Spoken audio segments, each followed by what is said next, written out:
जय हिंद friends, welcome to RM भाई ये यूट्यूब चैनल। आप सभी का 6 अप्रैल 2026 के न्यूज़ अनबॉक्सिंग सेशन में बहुत बहुत बहुत बहुत बहुत स्वागत है। आशा है आप लोग स्वस्थ होंगे, मस्त होंगे, प्रसन्न होंगे और अपनी तैयारी बहुत अच्छे से कर रहे होंगे। बच्चों, आज का news unboxing session actually editorial unboxing session है, क्योंकि आज के न्यूज़पेपर में ऐसी कोई भी न्यूज़ नहीं है यूपीएससी के पर्सपेक्टिव से जो हम लोग डिस्कस करने लायक हो। लेकिन एडिटोरियल में 3 एडिटोरियल बहुत इंपॉर्टेंट हैं और उन 3 एडिटोरियल में से तो एक एडिटोरियल और भी ज्यादा इंपॉर्टेंट है, राइट? तो तीनों एडिटोरियल को डिस्कस करने से पहले let's discuss the today's motivational quote. क्या है मोटिवेशनल कोट आज का? Everything you want is on the other side of fear. बच्चों, मैं कई बार आप लोगों को कहता हूं कि हम हमारे कई सारे जो सपने हैं वो केवल इसलिए मार देते हैं क्योंकि हमारे मन में क्या होता है, हमारे मन में फियर होता है कि क्या हम ये जो काम कर रहे हैं ये हम लोग कर पाएंगे कि नहीं कर पाएंगे। सो एवरीथिंग यू वांट, जीवन में आपको क्या चाहिए? सिलेक्शन चाहिए, अच्छा काम चाहिए, सिलेक्शन होने के बाद आपको चैलेंजेस चाहिए, प्रमोशन चाहिए। ये सब तब होंगे जब आप अपने फियर को ओवरकम करेंगे। और इसीलिए बच्चों, मैं आपको कहता हूं कि जीवन में किसी भी चीज से मत डरिए, हर चीज को फेस ऑफ कीजिए, हर चीज के चैलेंज को अपनाइए, भले ही वो कितना भी पेनफुल क्यों ना हो। लेकिन when there is a pain there is a gain. मैं हमेशा ये चीज कहता हूं, no pain no gain, and if there is a pain there will definitely be a gain. So lot let not fear take away your dreams, है ना? आप अपने कंफर्ट जोन को छोड़कर आगे बढ़िए, सफलता आपके कदम चूमेगी। ठीक है, चलिए टेबल ऑफ कंटेंट की बात करते हैं। जैसा मैंने आपको बताया था, 3 एडिटोरियल्स हमारे इंपॉर्टेंट हैं। सबसे पहले इंडिया न्यूक्लियर पावर। हमने हाल ही में जनवरी के अंदर एक बिल लेके आए थे जिसका नाम था शांति बिल। तो ये शांति बिल का एनालिसिस है कि क्या शांति बिल से हम लोग हमारी न्यूक्लियर पावर जो है क्या ये अचीव कर पाएंगे, अगर अचीव कर पाएंगे तो कितना अचीव कर पाएंगे, कैसे अचीव कर पाएंगे, ये चीज है ना। हमने सैटरडे की क्लास में भी प्लास्टिक वेस्ट मैनेजमेंट रूल को न्यूज में पढ़ा था।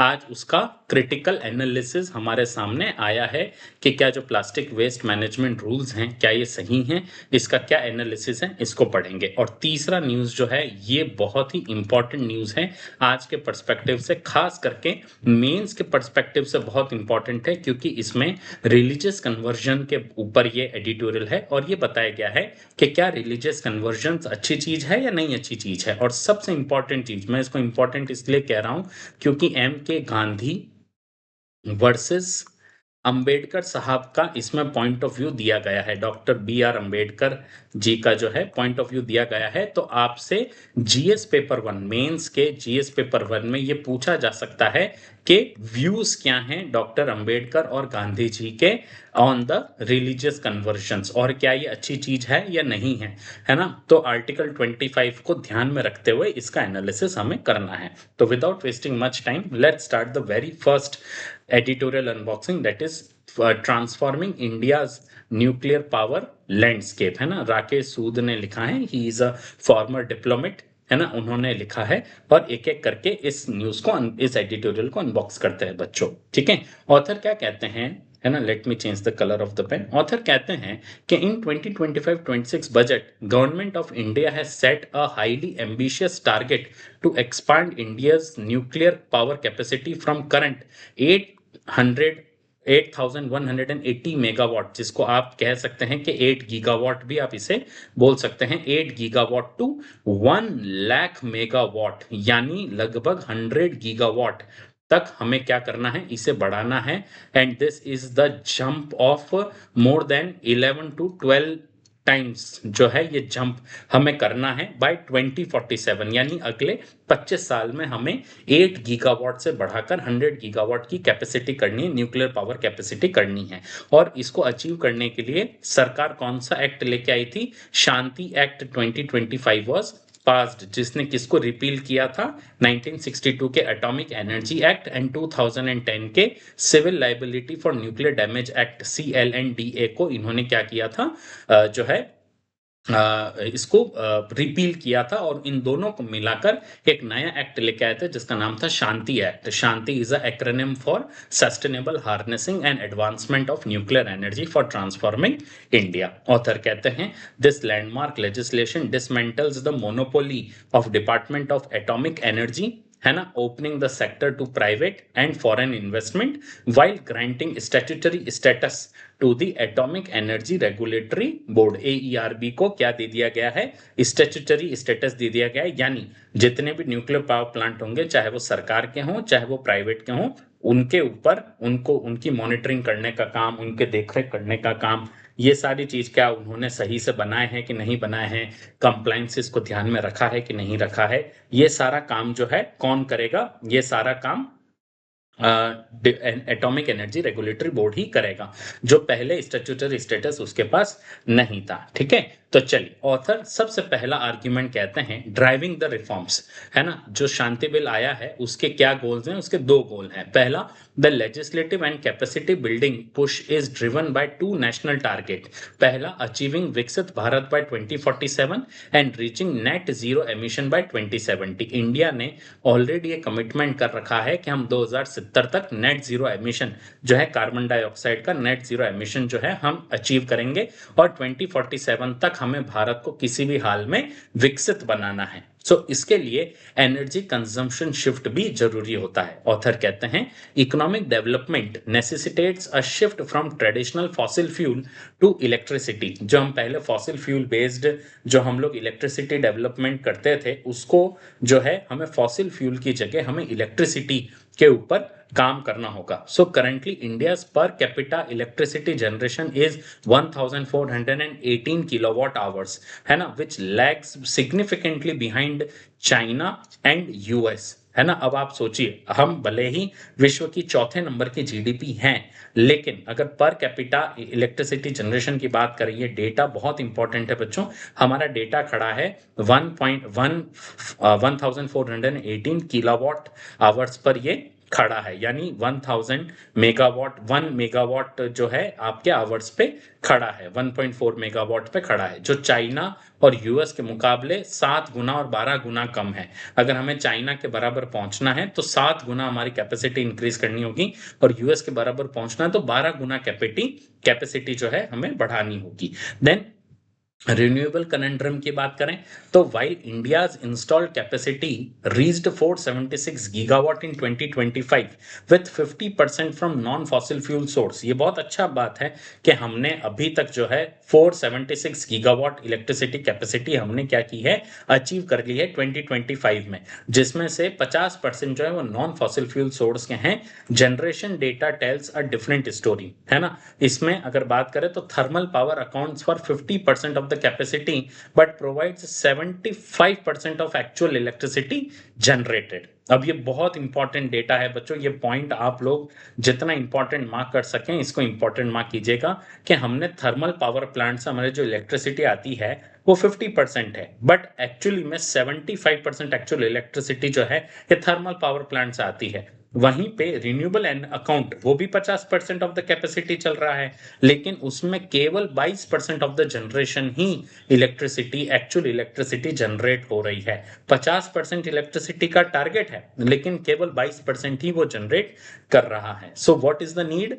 The need for base load power. Renewables जो हैं like solar and wind are intermittent and face headwinds due to high energy storage cost, whereas thermal and nuclear power plant are crucial because they provide steady base load power। तो जो thermal और nuclear power plant है ये study base load power provide करते हैं, और India के अंदर सबसे बड़ा अभी जो चैलेंज है रिन्यूएबल एनर्जी में वो ये है कि हमारा जो हाई एनर्जी कॉस्ट है, स्टोरेज कॉस्ट जो है वो बहुत ज्यादा हाई है। इसे हमें कम करना होगा, तभी हम रिन्यूएबल का बेटर उपयोग कर पाएंगे इलेक्ट्रिसिटी जनरेशन में। ठीक है, अब अगर बात करें तो India nuclear power journey and options की अगर बात करें तो सबसे पहला आर्ग्यूमेंट ऑथर कहते हैं land and carbon efficiency to reach a projected 2000 gigawatt total capacity for विकसित Bharat without derailing the net zero pledge, nuclear energy is preferred baseload option. it is approximately 10 times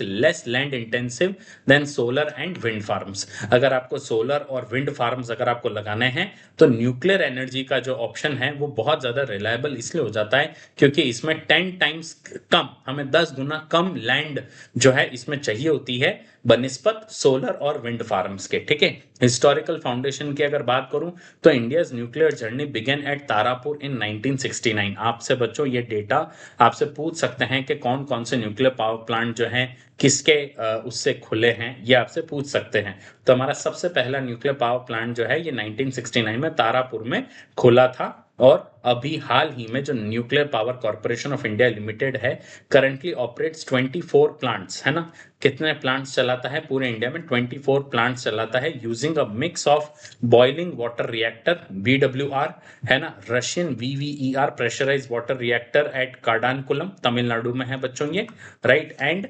indigenous pressurised heavy water reactor. तो PHWR जो है ये भी India use करता है अपने nuclear energy capacity को बढ़ाने के लिए।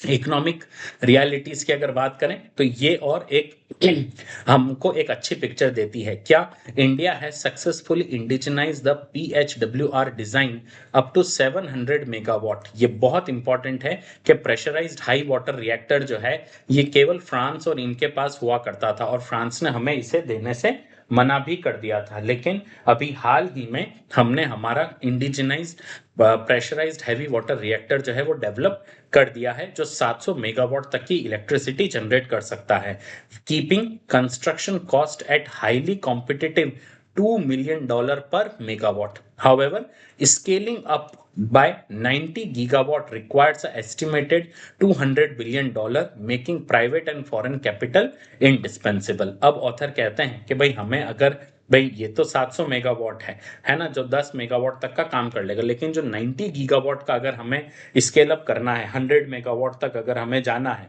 तो 90 गीगावाट के लिए हमें एस्टिमेटेड $200 बिलियन चाहिए। अब सरकार के पास इतना पैसा नहीं होता है बच्चों, इसलिए प्राइवेट एंड फॉरेन कैपिटल जो है ये क्या हो जाती है, इंडिस्पेंसिबल हो जाती है, चाहिए ही चाहिए। ठीक है, ऑथर फोर्थ आर्ग्यूमेंट में कहते हैं कि फॉरेन रिएक्टर्स की कॉस्ट क्या होगी, कई बार ये सवाल होता है ना।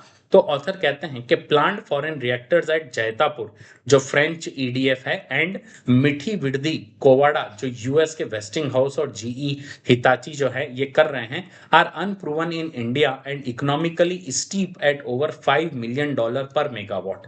अब फॉरेन रिएक्टर की कॉस्ट जो है $5 million पर मेगावाट है, जबकि इंडिया में इट इज $2 million, है ना। अगर हम इंडिजीनियस की बात करें तो इट इज $2 million, तो it is very very very costly. तो इलेक्ट्रिसिटी जो जनरेट होगी वो भी कॉस्टली होगी। देन ऑथर कहते हैं कि क्या स्मॉल मॉड्यूल रिएक्टर जो है SMR जो है उसका कोई पोटेंशियल है क्या? ऑथर कहते हैं the government has allocated 20,000 crore to develop indigenous small modular reactor SMR जो 5 मेगावाट से 200 मेगावाट तक क्या जनरेट कर सके, इलेक्ट्रिसिटी जनरेट कर सके। ऐसा बनाने के लिए सरकार ने 20,000 करोड़ अलग से रखे हैं और 2033 तक इसे डेवलप करना है, राइट। सो ऑथर कहते हैं कि existing indigenised 220 megawatt PHWR can act as an immediate modular replacement for captive fossil fuel power plant in heavy industries. तो हैवी इंडस्ट्रीज में हम लोग अभी फिलहाल जब तक SMR नहीं हो जाता है, डेवलप नहीं हो जाता, तब तक ऑथर कहते हैं कि PHWR को यूज किया जा सकता है। ठीक है ना। ऑथर कहते हैं अपने आखिरी आर्ग्यूमेंट में कि इंडिया को अपनी न्यूक्लियर स्ट्रेटेजी को 3 फ्रंट पे तैयार करने की जरूरत है। सबसे पहला फ्रंट क्या है? सबसे पहला फ्रंट है इंडिजिनाइजेशन ऑफ फॉरेन डिजाइन्स, है ना। Technologies imported from EDF and Westinghouse must be indigenised to establish a local supply chain and drive down the capital cost, mirroring China's strategy. China ने भी क्या किया, reverse engineering करके खुद के जो है क्या किए, टेक्नोलॉजिकल रिएक्टर जो है वो खड़े कर दिए। तो हमें भी ये करना जरूरी है। ठीक है, indigenisation of foreign design.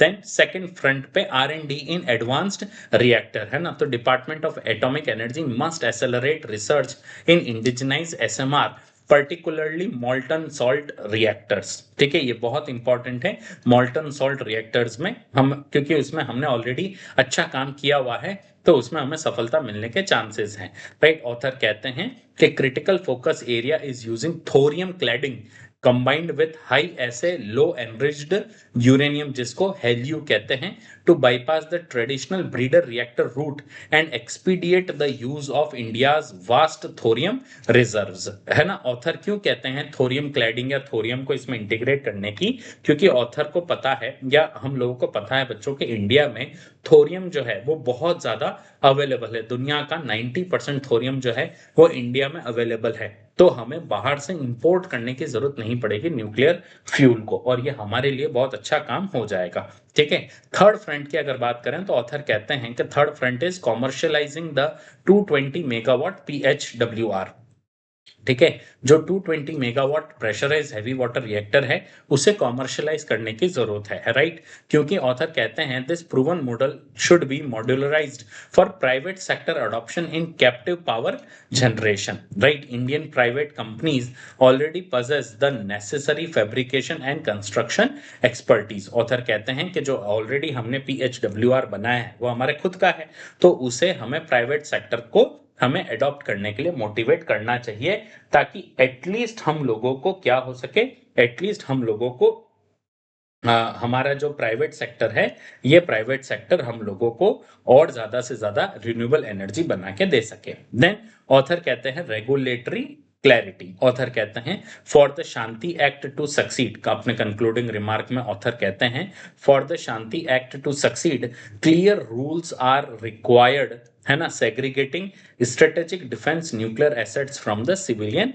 Once, transparent frameworks for tariff fuel ownership, है ना, nuclear waste management liability are essential to attract private capital. कोई भी फॉरेन कंपनी तब तक आपके यहाँ पे आके काम नहीं करेगी जब तक आप उन्हें क्या प्रोवाइड नहीं करेंगे, हर चीज में ट्रांसपेरेंसी प्रोवाइड नहीं करेंगे। और ट्रांसपेरेंसी किस चीज में, टैरिफ, फ्यूल ओनरशिप, है ना, वेस्ट मैनेजमेंट, लाइबिलिटी, ये सब किसके हाथ में आएगा, क्या सरकार के हाथ में आएगा, क्या प्राइवेट कंपनी के हाथ में आएगा।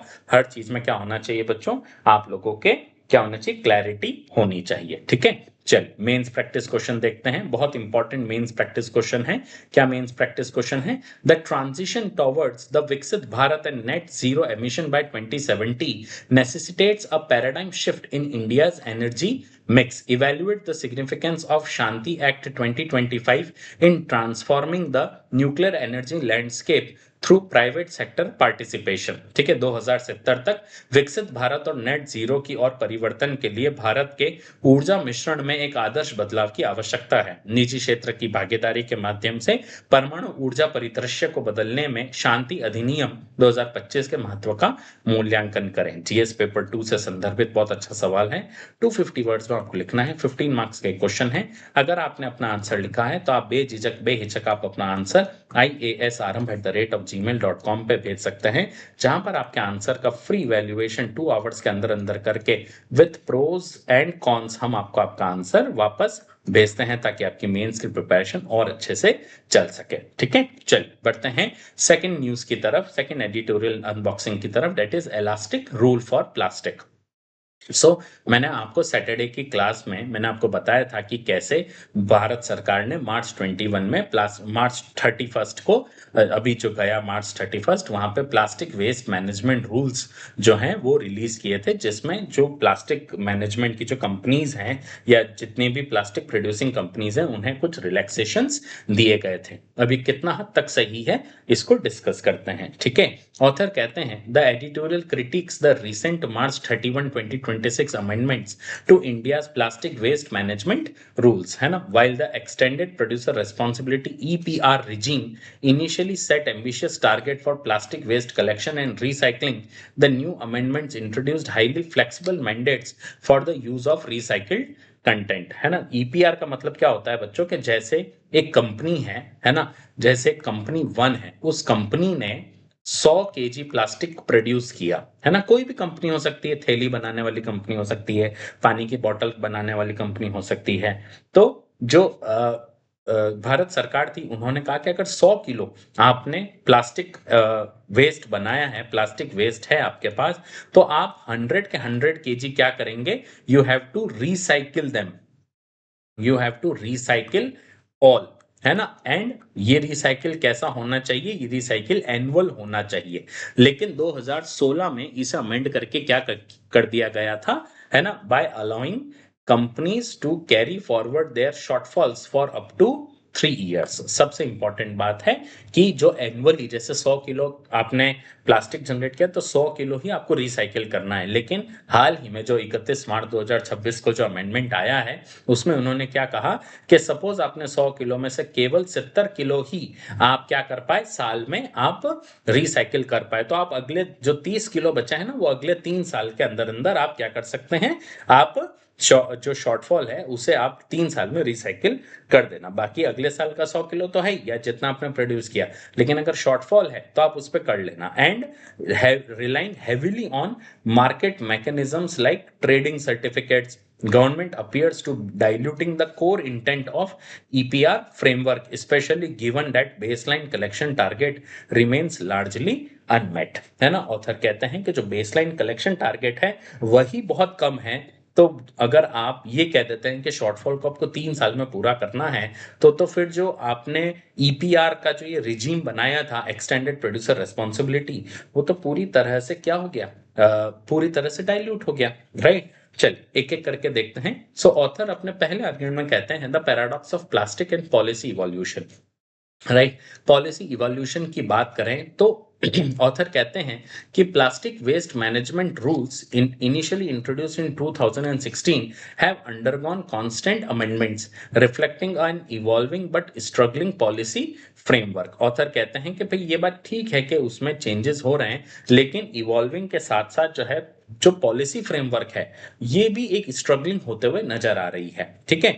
देन कोर ऑब्जेक्टिव की अगर बात करें तो to compel companies to invest in recycling, thereby reducing the dumping of plastics in the landfill, rivers, ocean and public spaces, ये इसका कोर ऑब्जेक्टिव था। लेकिन प्लास्टिक पैराडॉक्स क्या है बच्चों, the very trait that makes plastic ubiquitous, its extreme adaptability, low production cost, accessibility and flexibility are what makes it incredibly difficult to incentivize collection and reuse at scale. सबसे important बात है कि जो plastic है ये बहुत ज्यादा adaptable होता है, एसेसिबल होता है, फ्लेक्सिबल होता है किसी भी चीज में चेंज करने के लिए। तो जो कलेक्शन है और उसका जो रीयूज है, इसको इंसेंटिवाइज करना बहुत ज्यादा मुश्किल हो जाता है, ये ऑथर का कहना है। नो, ऑथर अपने सेकंड आर्ग्यूमेंट में कहते हैं कि extended producer responsibility and new mandates की बात करें तो ईपीआर फ्रेमवर्क जो है ये 2022 में जो लाया गया था, उसने क्या कहा था,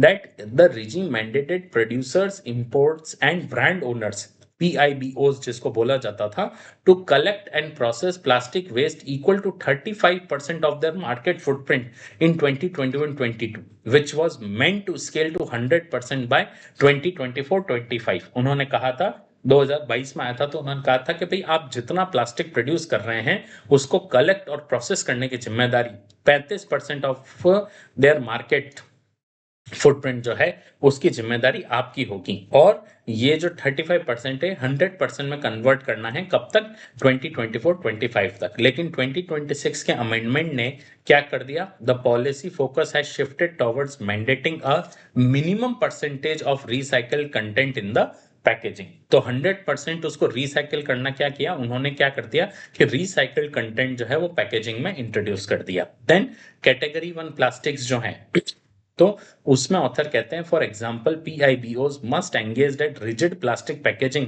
contains at least 30% of recycled material escalating to up to 60% by 2028-29। हमने सैटरडे की क्लास में देखा था। तो यहाँ पे आपने क्या कहा कि जो प्लास्टिक है उसमें केवल 30% ही जो है रिसाइकिल प्लास्टिक मटेरियल आपको ऐड करना है और 2028-29 तक 60% करना है। तो अब वो 100% का जो टारगेट था ये पूरी तरह से क्या हो गया, डाइल्यूट हो गया। देन ऑथर अपने रिमार्क्स में कहते हैं कि this is the case of policy dilution and market Reliance, है ना। इलास्टिक रूल्स जो हैं इसका लूप होल है, ठीक है। Companies failing to meet the 2020-25-26 target can carry the shortfall forward for up to 3 years, provided they make up 1/3 of the deficit annually.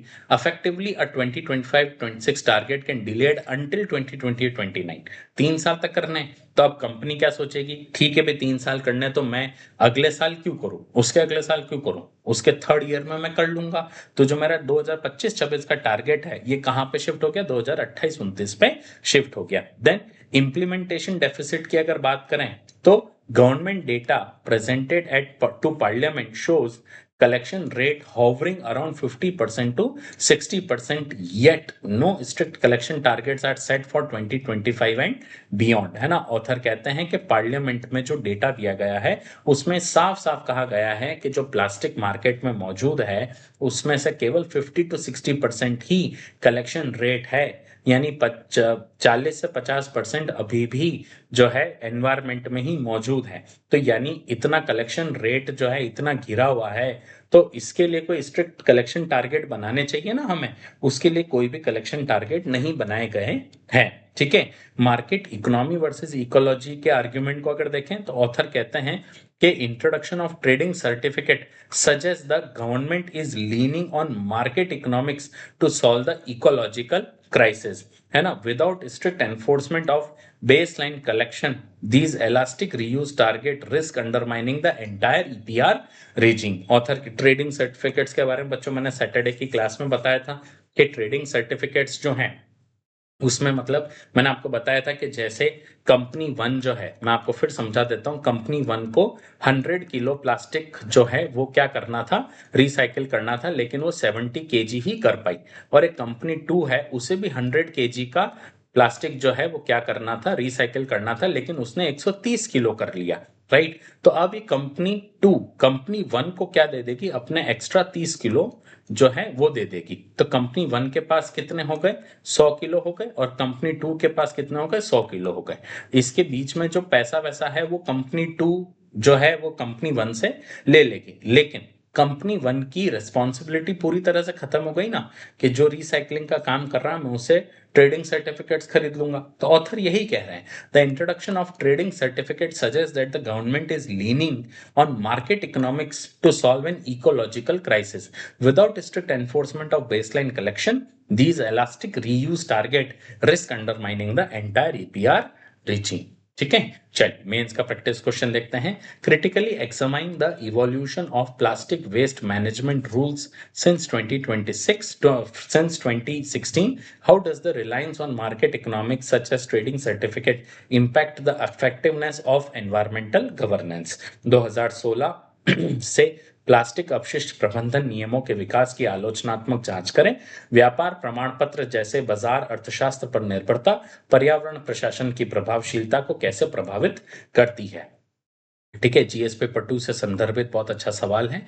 150 words में आपको लिखना है, 10 मार्क्स का एक क्वेश्चन है। अगर आपने अपना आंसर लिखा है तो आप अपना आंसर कहाँ भेज सकते हैं, iasrm@gmail.com पे भेज सकते हैं, जहां पर आपके आंसर का फ्री इवेल्युएशन जो है 2 आवर्स के अंदर अंदर करके विथ प्रोज एंड कॉन्स हम आपको आपका आंसर वापस भेजते हैं, ताकि आपकी मेंस की प्रिपरेशन और अच्छे से चल सके। आप हमारा टेलीग्राम चैनल भी ज्वाइन कर सकते हैं, वहां पर आपको इस क्लास की पीडीएफ भी उपलब्ध करा दी जाएगी अलॉन्ग विथ मॉडल आंसर। ठीक है, चलिए थर्ड न्यूज को कवर करते हैं, थर्ड एडिटोरियल को कवर करते हैं, और बहुत इंपॉर्टेंट एडिटोरियल है, that is conversion politics a challenge to secularism. ठीक है, थर्ड एडिटोरियल क्या कहता है, थर्ड एडिटोरियल कहता है कि हाल ही में the recent arrest in north Indian states particularly Uttar Pradesh and Uttarakhand over the alleged organized religious conversion networks have reignited a nationwide debate, है ना। नॉर्थ इंडियन स्टेट्स में बहुत ज्यादा अरेस्ट हुए हैं, खास करके उत्तर प्रदेश एंड उत्तराखंड में, तो उसने एक नेशन वाइड डिबेट को रीइग्नाइट किया है। The editorial contextualise this contemporary issue bye tracing the history of religious conversions in India from caste-driven mass conversions in Meenakshipuram to ideological difference between Mahatma Gandhi and doctor Ambedkar. और यही आप लोगों के लिए बहुत इंपॉर्टेंट क्या है माना जाता है, ये वाली न्यूज के क्या पास्ट में भी रिलीजियस कन्वर्जन्स होते थे क्या? राइट, ऑथर कहते हैं it critically examines the evolution of anti conversion legislation from the colonial era to modern state level amendments, arguing that these laws cross ideological lines but risk fueling vigilantism and disrupting India's secular fabric. तो ये सबसे important बात है कि हमारा जो anti conversion legislation है colonial era से अभी तक, क्या उसमें कोई आइडियोलॉजिकल लाइंस जो हैं क्या क्रॉस हुई है क्या? क्या ये विजिलेंटिज्म मतलब कि मुझे जो पसंद है वही सब लोग करें, बाकी कोई भी कुछ ना करे, राइट? तो क्या ये सही है? और इंडिया का जो सेक्युलर फैब्रिक है क्या ये उसे डिस्टर्ब करता है क्या? रिलीजियस कन्वर्जन एक एक करके देखते हैं। ऑथर कहते हैं that recent developments and historical precedents की बात करें तो कंटेम्पररी चर्न की अगर बात करें तो arrest of Muslims in north India on allegations of facilitating conversions indicate either a new ideological shift within minority segments or a manufactured narrative by the state. Meenakshipuram episode की अगर बात करें 1981 में तो this was a landmark instance where 558 Dalits were converted to Islam to escape the entrenched caste oppression. ठीक है, internal inequalities की बात करें तो former PM Atal Bihari Vajpayee noted that such conversion highlighted the deep rooted ills of birth and caste based discrimination inherent with in Hindu society, है ना? तो अटल बिहारी वाजपेयी ने भी कहा था कि जो कन्वर्जन हैं ये फ्यूल करने का जो रीजन है वो है deep rooted ills of birth and caste based discrimination जो हिंदू सोसाइटी में देखने को मिलता है। अब अगर कंटेंशियस इशू की बात करें तो एंटी कॉलोनियल यूनिटी या इमेंसिपेशन इसकी डिबेट है। Mahatma Gandhi viewed mass conversions as a threat to poor and to the unified anti-colonial front. Conversely, Dr. B.R. Ambedkar viewed conversion as the vital act of Dalit emancipation. तो महात्मा गांधी का कहना था भाई आप convert मत कीजिए, क्योंकि अगर आप कन्वर्ट करेंगे तो लोग जो है अगर अपनी कल्चर अपनी रूट्स को अगर भूल जाएंगे तो फिर वो जो है कॉलोनियलिज्म के खिलाफ कैसे लड़ेंगे। लेकिन डॉक्टर अंबेडकर ने कहा था कि भाई ये कन्वर्जन एक वाइटल एक्ट है दलित एमेंसिपेशन का, कि अगर आप दलितों को दबाते रहेंगे तो उनके पास ऑप्शन ही क्या है हिंदू धर्म को छोड़ने का। योएला डिक्लेरेशन 1935 की बात करें तो doctor Ambedkar formally declared his intention to leave Hinduism at the depressed class conference in Yoela, culminating in his historic conversion to Buddhism in 1956. Doctor Ambedkar ने 1935 का योएला डिक्लेरेशन था, क्योंकि वो खुद भी दलित समाज से थे, डिप्रेस्ड क्लास से थे, तो उन्होंने कहा था कि भाई मैं भी जो है, उन्होंने अपना इंटेंशन बताया था कि मैं भी हिंदू धर्म को छोड़ूंगा, और 1956 में उन्होंने बुद्धिज्म को अपनाया भी था, राइट? सिखिज्म प्रपोजल की बात करें तो doctor Ambedkar earlier initiative for dalits to embrace Sikhism was uniquely supported by Dr. B.S. Munje, leader of Hindu Mahasabha, but faced staunch opposition from Gandhiji, Chakravarti Rajagopalachari and Pandit Madan Mohan Malaviya. Doctor Ambedkar ने हिंदुओं को, जो दलित हिंदू थे, उनको सिखिज्म भी अडॉप्ट करने को कहा था, जिसे डॉक्टर B.S. मुंजी ने तो सपोर्ट किया था, जो हिंदू महासभा के लीडर थे, लेकिन गांधी जी, चक्रवर्ती राजगोपालाचारी और पंडित मदन मोहन मालवीय ने इसका बहुत विरोध किया था। ठीक है, अगर एंड्योरिंग लेगेसी की बात करें, ऑथर कहते हैं Gandhi ji incorrectly predicted that Dalits would abandon doctor Ambedkar if he left Hinduism. Instead Ambedkar's reverence among Dalit grew exponentially because of its conversion. ठीक है, कॉलोनियल और कॉन्स्टिट्यूशनल गवर्नेंस की अगर बात करें तो early attempts to regulate conversion included the Raigarh state conversions act and Patna freedom of religion act 1942, है ना? Ultimately constituent assembly codified the religious freedom under Article 25 Clause 1 ensuring right to freely profess, practice and propagate religion. Author कहते हैं कि हमारे constitution में भी article 25 clause 1 डाला गया है, जो क्या कहता है कि profess, practice and propagate religion है, जिसमें जो है कन्वर्जन अलाउड है। कन्वर्जन्स आर अलाउड, लेकिन फोर्सफुल कन्वर्जन अलाउड नहीं है, लेकिन conversions are allowed in our constitution also. ठीक है, अब स्पेसिफिक इंस्टेंसेस की बात करें तो अर्ली सेक्युलर स्टेट लॉज की बात करें तो post independence anti conversion laws were not exclusive to right wing governments. Secular government enacted laws like Odisha Freedom of Religion Act 1967 and Madhya Pradesh Dharma Swatantra Adhiniyam 1968, primarily addressing Christian missionary activities. ठीक है. Contemporary BJP amendments की बात करें तो recent state laws have expanded to target conversions to Islam, often framed around love jihad. The Uttarakhand Freedom of Religion Act 2018 and 22 increased penalties, though a 2025 amendments proposing the life imprisonment was returned by the governor. Judicial realities की बात करें तो despite numerous FIR under these stringent act, cases taken a full trial have frequently resulted in acquittals. कोई इसके ऊपर किसी भी तरह का किसी को भी दंड नहीं दिया जाता है. बाय पार्टीसन कंसेंसस की बात करें तो restrictive legislation spans across the political spectrum, evidenced by the Himachal Pradesh freedom of religion act, है ना, जो कांग्रेस लेके आई थी.